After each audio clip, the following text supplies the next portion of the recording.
जिद के साथ तैयारी करके फिर अपनी सत्ता वापस लानी है, अपने हक को वापस लाना है।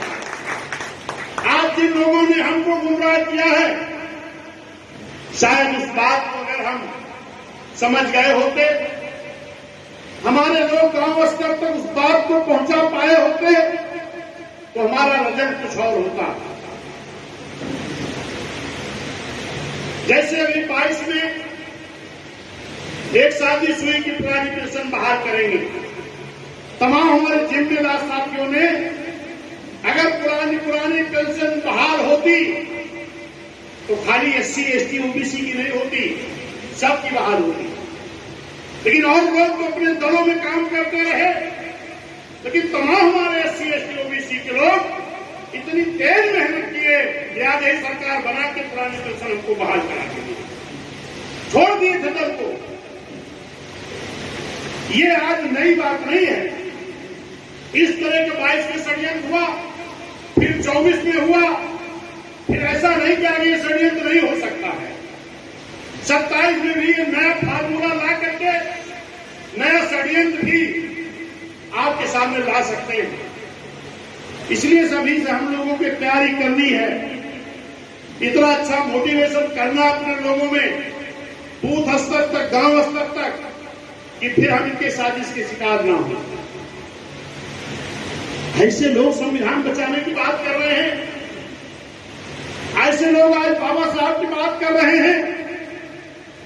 जिन दल के लोगों ने जब मान्या बहन जी ने लखनऊ में बाबा साहब के नाम से पार्क बनाया, तो उन्होंने कहा ये बाबा साहब का पार्क नहीं, अयासी का अड्डा। कहने का काम किया था कि नहीं? और उसके बदले में थू रैली हुई थी। आज वो लोग संविधान बचाने की बात कर रहे हैं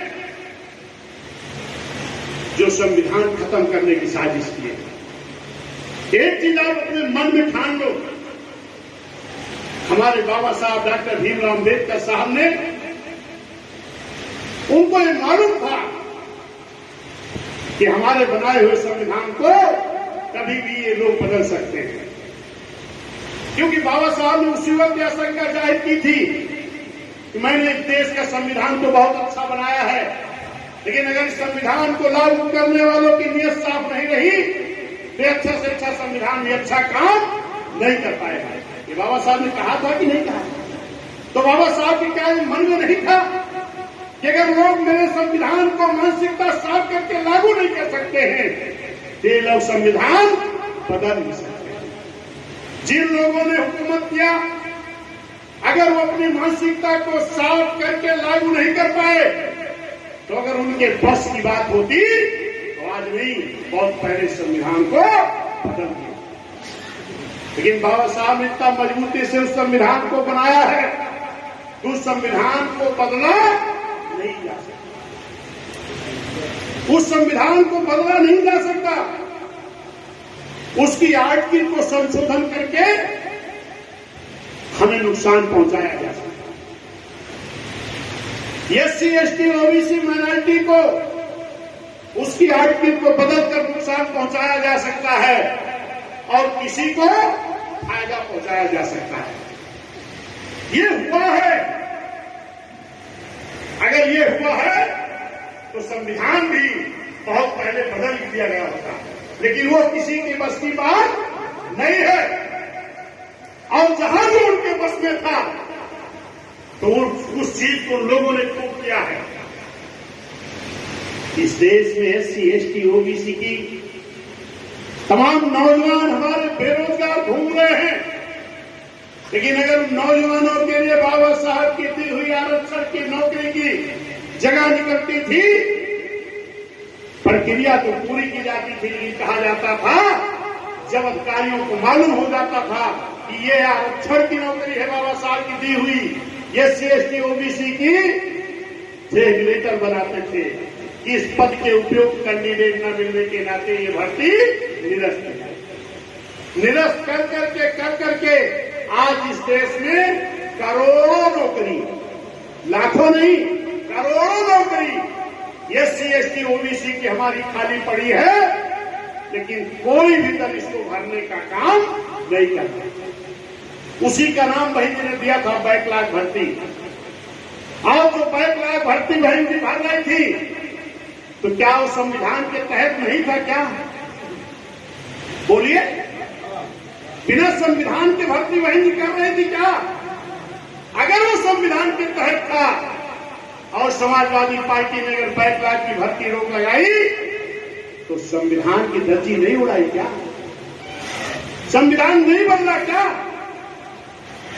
अगर बहन जी ने SC ST समाज को ठेकेदारी में आरक्षण दिया, तो बिना संविधान के दिया क्या?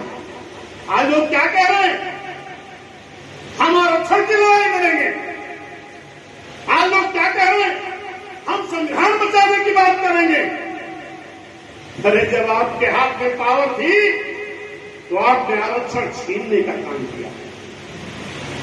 क्या मान्य रहेंगे? SC ST की भर्ती संविधान के तहत नहीं कर रही थी क्या?